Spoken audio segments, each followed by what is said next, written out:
میں شرطیہ کہہ سکتی ہوں، اگر آپ یہ دودھ پیئیں گے تو مجھے 1 مہینے میں اپنے بچے کی ماں بنا دیں گے۔ منشا پورے وثوق سے کہہ رہی تھی۔ وہ اسے حیرت سے دیکھنے لگا اور اس کی طرف قدم بڑھانے لگا۔ کہنے لگا، منشا گلاس ادھر دو۔ منشا پیچھے ہٹتے ہٹتے دیوار سے جا لگی۔ نہیں، آپ اسے پی کر جو کچھ کریں گے میں سیدھا اوپر پہنچ جاؤں گی۔ مجھے سب پتا ہے، بتایا تھا میری دوست نے کہ ساری گڑبڑ دودھ پینے سے ہی ہوتی ہے۔ شوہر دودھ پی کر… منشا یہ کہہ کر چپ ہوئی تھی۔ شہریار اس کے بالکل قریب پہنچ گیا تھا۔ کہنے لگا، ایسا بھی کیا کروں گا میں اس دودھ کو پی کر کہ تم 1 مہینے میں پریگننٹ ہو جاؤ گی؟ اس بیوقوف لڑکی کی بات سمجھ ہی نہیں پا رہا تھا۔ وہ میں نہیں بتا سکتی، مجھے شرم آتی ہے۔ بس آپ ہی دودھ نہیں پیئیں گے شہریار۔ منشا نے دودھ کا گلاس اپنے پیچھے چھپایا تھا۔ وہ کیوں؟ شہریار کا چہرہ منشا کے چہرے کے بہت قریب تھا۔ بس میں نے کہہ دیا تو کہہ دیا، نہیں پینا آپ نے یہ۔ وہ بری طرح سے گھبرائی ہوئی تھی۔ میری دوست نے کہا تھا جس دن اس کا شوہر دودھ پیتا ہے تو پوری رات اس کے ساتھ… یہ کہہ کر اس نے جھرجھری سی لی تھی۔ شہریار اسے یوں خوفزدہ دیکھنے لگا اور پھر کہنے لگا، منشا دودھ نہیں پیوں گا تو آج کی رات وہ سب کیسے کروں گا جو کرنا بہت ضروری ہے۔ وہ اس کے کان کے قریب ہو کر بولا تھا، تم نہیں جانتی یہ ایک جادوئی دودھ ہے۔ میرے دادا نے شادی کی پہلی رات جب یہ دودھ پیا تھا تو دادی کی چیخیں پوری حویلی میں گونجی تھی۔ جانتی ہو 1 مہینے بعد ہی وہ حاملہ ہو گئی تھی۔ اللہ نے میرے دادا کو بیٹے سے نوازا تھا۔ ابا نے پیا تو سنا ہے اماں صبح تک بے ہوش ہو گئی تھی اور اللہ انہیں بھی بیٹے دیے۔ اب بڑا بیٹا میں ہوں، اسی لیے آج میری باری ہے تمہاری چیخیں نکلوانے کی۔ اسی لیے تنگ مت کرو، دودھ کا گلاس ادھر دو۔ مجھے پورا یقین ہے کہ 1 مہینے میں تم میرے بچے کی ماں بننے والی ہو جاؤ گی۔ وہ منشا کی اچھی خاصی جان نکال چکا تھا، اسے مزید ڈرا چکا تھا، اور وہ یوں تھی کہ کاٹو تو لہو نہ نکلے۔ نہیں، میں آپ کو یہ دودھ نہیں پینے دوں گی۔ شہریار کہنے لگا، دودھ تو میں پی کر ہی رہوں گا۔ یہ کہہ کر وہ اس کے اور بھی قریب آیا اور اپنے دونوں ہاتھ اس کی کمر کے پیچھے لے گیا۔ اس سے پہلے کہ گلاس پکڑتا، منشا نے گلاس آگے کیا اور ایک ہی سانس میں پورا گلاس پی چکی تھی۔ شہریار کہنے لگا، یہ کیا کیا تم نے؟ دیکھو یہ مرد پیتے ہیں، اگر عورت پیے تو غضب ہو جاتا ہے، وہ مردوں والے کام کرنے لگتی ہے۔ یہ سن کر تو منشا اور بھی زیادہ ڈر گئی تھی۔ آپ کی وجہ سے مجھے پتہ نہیں چلا اور میں پی گئی۔ اوہو، اب کیا ہوگا؟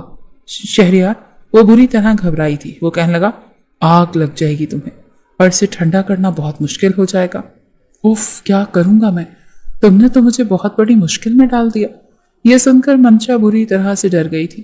شہریار اس کی اڑی ہوئی رنگت دیکھ کر کہنے لگا، دیکھو یہ دودھ خاص مردوں کے لیے ہوتا ہے، اگر کوئی عورت پی لے تو اسے سائیڈ ایفیکٹ بھی ہو جاتا ہے، دل کی دھڑکن بہت تیز ہو جاتی ہے، چکر آنے لگتے ہیں، کچھ ہونے لگتا ہے۔ یہ سن کر تو منشا نے سیدھے اپنے دونوں ہاتھ ہی اپنے دل پر رکھے تھے۔